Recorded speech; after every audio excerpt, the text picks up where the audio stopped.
আসসালামু আলাইকুম ওয়া রাহমাতুল্লাহি ওয়া বারাকাতুহু। প্রিয় শিক্ষার্থীগণ, আজকের ভিডিওতে আমরা একটি প্যারাগ্রাফ নিয়ে আলোচনা করব। প্যারাগ্রাফটির নাম হলো ট্রি প্লান্টেশন। ট্রি প্লান্টেশন প্যারাগ্রাফটি যারা সহজভাবে ট্রি প্লান্টেশন প্যারাগ্রাফটি শিখতে চাও তারা ভিডিওটি শেষ পর্যন্ত দেখবে। তাহলে ভিডিওটি শুরু করা যাক। আমরা প্রথমে ট্রি প্লান্টেশন প্যারাগ্রাফটি সম্পূর্ণ একটাবার দেখে নিই। এই হলো আমাদের ট্রি প্লান্টেশন প্যারাগ্রাফটি সম্পূর্ণ। তোমরা প্যারাগ্রাফটি খাতায় কাগজে তুলে নিবে। চলো আমরা এটার এখন উচ্চারণ এবং অনুবাদটা করব। Tree plantation means planting more trees in a planned way. গাছ লাগানো মানে পরিকল্পনা করে বেশি বেশি গাছ লাগানো। It is very important for the environment. এটি পরিবেশের জন্য খুবই গুরুত্বপূর্ণ।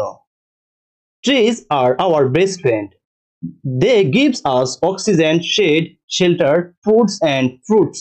গাছ আমাদের ভালো বন্ধু। তারা আমাদের অক্সিজেন দেয়, ছায়া দেয় এবং আশ্রয় দেয় এবং খাবার ও ফল দেয়। They help the environment by preventing soil erosion and making land fertile. পরিবেশকে অনেকভাবে সাহায্য করে, যেমন মাটি ক্ষয় রোধ করা এবং জমিকে উর্বর করা। Trees also protect us from droughts, floods and cyclones. গাছ আমাদের খরা ও বন্যা, ঘূর্ণিঝড় ইত্যাদি থেকে রক্ষা করে। Without trees, our country would become like a desert. গাছ না থাকলে আমাদের দেশ মরুভূমির মতন হয়ে যেতে পারে।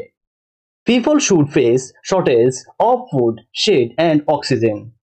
মানুষ খাবার, ছায়া এবং অক্সিজেনের অভাবে ভুগবে। A country should have a least 25% forest land. But our country does not have enough forest. একটি দেশে কমপক্ষে 25% বনভূমি থাকা উচিত, কিন্তু আমাদের দেশে যথেষ্ট বন নেই। So we must plant more trees. তাই আরো গাছ লাগানো অত্যন্ত জরুরি। People should be aware of things and TV, radio and other media can help. আমাদেরকে সচেতন হতে হবে এবং টেলিভিশন এবং রেডিও অন্যান্য মিডিয়ার সাহায্যে নেওয়া উচিত।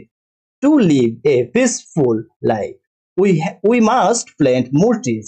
শান্তিপূর্ণ জীবনযাপনের জন্য আমাদের আরো বেশি গাছ লাগাতে হবে। প্রিয় শিক্ষার্থীগণ, এখানে আমাদের সম্পূর্ণ অনুবাদটা দেওয়া আছে, উচ্চারণটা দেওয়া আছে, তোমরা উচ্চারণটা দেখে নিবা। যদি ভিডিওটা ভালো লাগে থাকে অবশ্যই চ্যানেলটা সাবস্ক্রাইব করবা।